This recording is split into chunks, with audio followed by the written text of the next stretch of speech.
Thank you sir. Sameera Khan from سما ٹیلی vision. سر ایک ہمیشہ آپ کی پریس بریفنگس کے اندر ہم دیکھتے ہیں کہ you have a lot of focus on کربنگ on illegal spectrum, اور انلیگل اسپیکٹرم اس کے ساتھ بارڈر مینجمنٹ، یہ آپ کی بریفنگس میں کافی اس کے اوپر آپ ڈسکشن بھی کرتے ہیں. You try to explain all the things, مگر جو ایک امیجیٹ ریئیکشن آتا ہے اس کے اوپر جو کہ بہت سارے سوالات کو جنم دیتا ہے کہ بارڈر پر تو فوج اور ایف سی ہے، پھر اسمگلنگ کیوں ہو رہی ہے؟ بارڈر پر جب فینس لگ چکی ہے تو انفلٹریشن کیوں ہو رہی ہے؟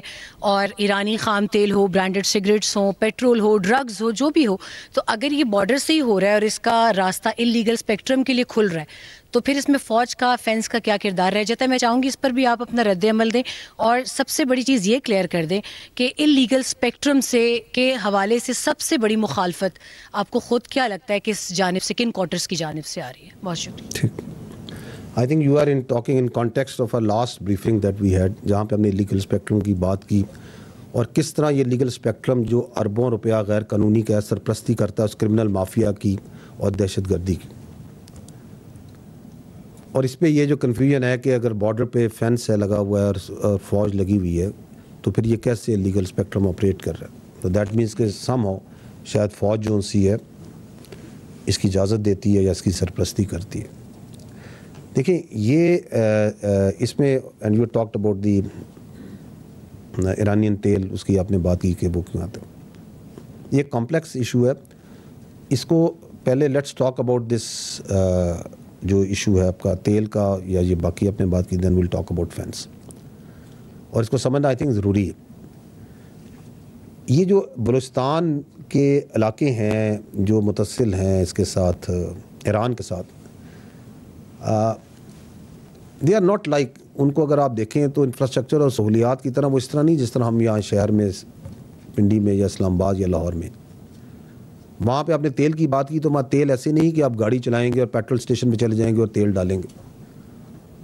آپ نے گروسریز لینی ہے تو آپ کسی مارکیٹ میں جائیں گے اور گروسریز وہاں سے سپر مارکیٹ سے کارٹ بھریں گے اور لے کے آ جائیں گے. وہاں پہ جو بنیادی سہولیات ہیں ان کی کمی ہے، چاہے وہ تیل ہو، چاہے وہ صاف پانی ہو، تعلیم ہو، صحت ہو، روزگار کے مواقع ہوں.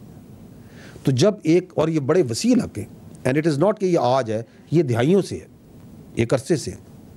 سو دے ہیو، ان کی جو ایک اکنامک سسٹم ہے اس میں ان کی ایک ڈپینڈنس ہے آن کراس بارڈر ٹریڈ. کیونکہ اگر وہاں پہ ان وسیع علاقوں میں اگر آپ جو ضروریات زندگی ہیں زندہ رہنے کے لیے وہ نہیں دیتے اور وہ پرووائڈ نہیں کرتے، اور آپ فوج کو کہیں کہ آپ ادھر آ جائیں اور یہ بارڈر سیل کر دیں اور بالکل بند کر دیں اور کوئی چیز نہیں آنے دیں، تو پھر تو یہ مافیا مزید خوش ہوگا، کہے گا اچھا جی یہ مقامی لوگ اور فوج ہم نے آمنے سامنے کھڑے کر دی.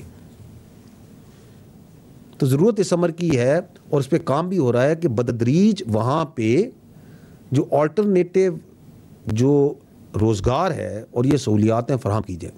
تو آپ نے دیکھا ہوگا، میں نے اپنی بریفنگ میں ہی بات کی کہ چمن میں جب یہ ون ڈاکومنٹ رجیم کا انعقاد ہوا تو حکومت نے اور فوج کے تعاون کے ساتھ حکومت نے اور فوج نے مل کے وہاں پہ ایک وہ مارکیٹ، آلٹرنیٹیو مارکیٹ، میں نے بارڈر مارکیٹ کی بات کی کہ 94 ایکڑ بن رہی ہے، یا شاپس کریٹ کی جا رہی ہیں اور فیسلٹیز پرووائڈ کی جا رہی ہیں. ابھی آپ نے دیکھا ہے کہ زرملان میں جتنا وہاں 1000 ایکڑ جو سی زمین ہے اسے زیر کاشت لایا جا رہا ہے.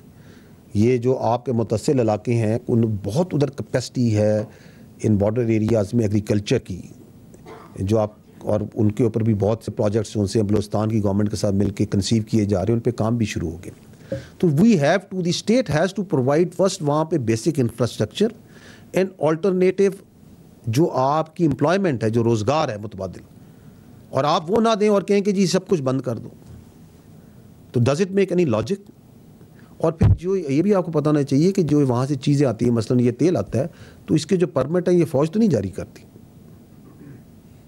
یہ آرمی یا ایف سی تو نہیں جاری کرتی. آرمی اور ایف سی تو ایک کنسسٹنٹ کوشش کر رہی ہے کہ یہ جو انلیگل ٹریڈ ہے اس کو کم کیا جائے. اور آپ نے اگر آپ نمبرز کو دیکھیں تو یہ کہاں 15-16 ملین لیٹر یومیہ سے یہ کتنا کم ہو کے 5-6 ملین لیٹر پہ آ گیا. یہ فوج کی، ایف سی کی، قانون نافذ کرنے والے، انٹیلیجنس کے، لیویز کی، ان سب کی مشترکہ کوششوں سے ہی ہوا ہے نا. So it is a problem جس کے اوپر F C, intelligence law enforcement تمام ادارے لگے ہوئے ہیں, but it requires a long term solution, a sustainable solution, a people driven, a people centric solution. Now let's come to this idea of fence, کیونکہ ایک بڑی سمپلسٹک تھاٹ ہے کہ چونکہ یہ فینس لگ گئی ہے پاکستان اور افغانستان کے درمیان, اس لیے اب تو ایک چیز یہاں سے وہاں نہیں آ سکتی, اور اگر آ رہی ہے تو اس میں یقیناً کوئی فوج کی یا سول آرم فورسز کی کوئی نہ کوئی کنائمنس یا ان کا حصہ شامل ہوگا. یہی آپ, I think this is what you are trying to say, this is the option. اس کے لیے, اس کو سمجھنے کے لیے میں آپ سے 2-4 منٹ زیادہ میں بھی لے لوں اس کو سمجھانے کے لیے, but this is an important issue which we need to understand. دیکھیں, پاکستان کا جو ویسٹرن بارڈر ہے یہ تقریباً 3,500 کلومیٹر سے اوپر ہے. آئی تھنک 3,560 کلومیٹر کا یہ بارڈر ہے. اس میں جو افغانستان کا حصہ ہے وہ 2,600 آئی تھنک کچھ کلومیٹر ہے, اور جو ایران کے ساتھ ہمارا ہے وہ آئی تھنک 950 کلومیٹر کے قریب ہے. تو یہ جو بارڈر ہے یہ بڑا ایک ٹف ٹیرین ہے, جسے ہم کہتے ہیں نا, اٹس اے ویری دشوار اور طویل بھی ہے اور دشوار بھی. اس پہ جب فینس لگائی تو اس فینس کے لگانے سے جو غیر قانونی آمد و رفت ہے, نقل و حرکت ہے, یقیناً اس میں کمی بھی آئی, وہ چینلائز بھی ہوئی اور اس کے فائدے ہوئے. لیکن یہ کہنا کہ اب یہ فینس چونکہ لگ گئی ہے اور اس پہ ایک سیکورٹی لگ گئی ہے تو اب تو ایک پرندہ بھی دم نہیں ادھر سے مارے گا, تو یہ اس کا مطلب تو that is not the correct understanding of the ground situation. اور اس کے کچھ فیکٹرس ہیں. پہلی بات تو یہ ہے کہ دنیا میں کوئی بھی بارڈر واٹر ٹائٹ کنٹرول نہیں ہوتا. امریکہ کے پاس بہت ریسورسز ہیں, چاہے وہ اکنامک ہوں, ٹیکنالوجی کے ہوں, سیکیورٹی کے ہوں, ملٹری کے ہوں, لیکن پھر بھی جو امریکہ کا میکسیکو کے ساتھ بارڈر ہے اس پہ غیر قانونی نقل و حرکت اور اسمگلنگ ایک مدعا ہے یا نہیں ہے. اس کے مقابلے میں آپ پاکستان افغانستان کا بارڈر دیکھیں, میں نے آپ کو بتایا کہ ویری ٹف ٹیرین, اور ہمارے پاس تو نہ وہ اکنامک ریسورسز ہیں, نہ اتنا پیسہ ہے, نہ وہ ٹیکنالوجی ہے, نہ ہم کوئی کلیم کرتے ہیں کہ ہمارے سیٹلائٹ اوپر سے ایک سوئی بھی دیکھ لیتے ہیں جو حرکت کر رہی ہوتی ہے, نہ اس طرح ہمارے ڈرونز پھر رہے ہیں پورے علاقوں میں, نہ ہمارے پاس اس طرح کی باقی جو ریسورسز ہوتے ہیں وہ موجود ہیں. تو یہ کہنا کہ ہاں جی چونکہ فینس لگ گئی ہے اب کوئی چیز ادھر سے پار جا رہی ہے تو سرپرستی یہ فوج کر رہی ہے, ایف سی کر رہی ہے, تو امریکہ میں کیوں نہیں ان کی عوام کہتی؟ اتنے ریسورسز ہیں, سب کچھ ہے, تو یہ نقل و حرکت ہو رہی ہے, وہاں تو کوئی نہیں یہ بات کہتا, کیونکہ وہاں کوئی جھوٹا پروپیگنڈا, اس طرح کا فیک نیوز پروپیگنڈا جو ایک سسٹمیٹک طریقے سے کیا جا رہا ہے وہ اس کی نہ اجازت دیتے نہ وہاں کوئی کرتا ہے. دوسرا پوائنٹ یہ ہے کہ یہ جو بارڈرز ہوتے ہیں دو ملکوں میں یہ میوچلی گارڈڈ ہوتے ہیں. یک طرفہ کوئی ملک جو ہے نا ایک بارڈر کو گارڈ نہیں کرتا.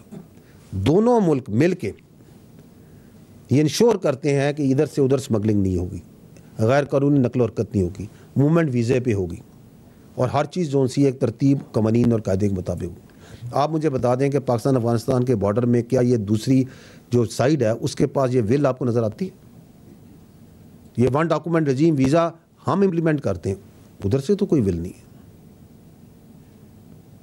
اور اگر نمبرز کی بات کی جائے تو پاک افغان جو بارڈر ہے اس کے اوپر آئی تھنک 1457 آئی تھنک 1400 سے اوپر 1452 یا 1457 آئی تھنک 52 کے قریب پاکستان کی چیک پوسٹیں ہیں, جبکہ افغانستان کی جو چیک پوسٹیں ہیں وہ کوئی 200 کے قریب, 200 سے تھوڑی زیادہ ہے. اگر نارمل دیکھا جائے تو I think it's the ratio is ایک پاکستانی چیک پوسٹ پہ may be I think numbers میں تھوڑا سا اوپر نیچے میں ہوگی 5 to 1. ایک پاکستان کی 5 سے زیادہ چیک پوسٹوں پہ افغانستان میں ایک چیک پوسٹ لگائی ہوئی. سو اس سے وہ بھی نظر آ جاتا ہے کہ how much they are interested کہ اس بارڈر کو وہ مینیج کریں, کنٹرول کریں. ریسورسز کی کمی بھی ہو سکتی ہے. لیکن interestingly it is not only less number of post اور دی بارڈر گارڈ. ہم نے یہ بھی دیکھا ہے کہ جب غیر قانونی نقل و حرکت ہوتی ہے, اسمگلنگ ہوتی ہے یا اور لوگ پار کرائے جا رہے ہوتے ہیں تو اس طرف سے فائر کر کے اور طریقوں سے اس کو فیسیلیٹیٹ کیا جاتا ہے. یہ کون سے اور 2 ملکوں کے بارڈر میں ہوتا ہے کہ جہاں پہ جو بارڈر میں جو موومنٹس ہیں اس کو آپ فیسیلیٹیٹ کر رہا ہے ایک ملک کے، جی چلیں جی آپ اس کو پار کریں.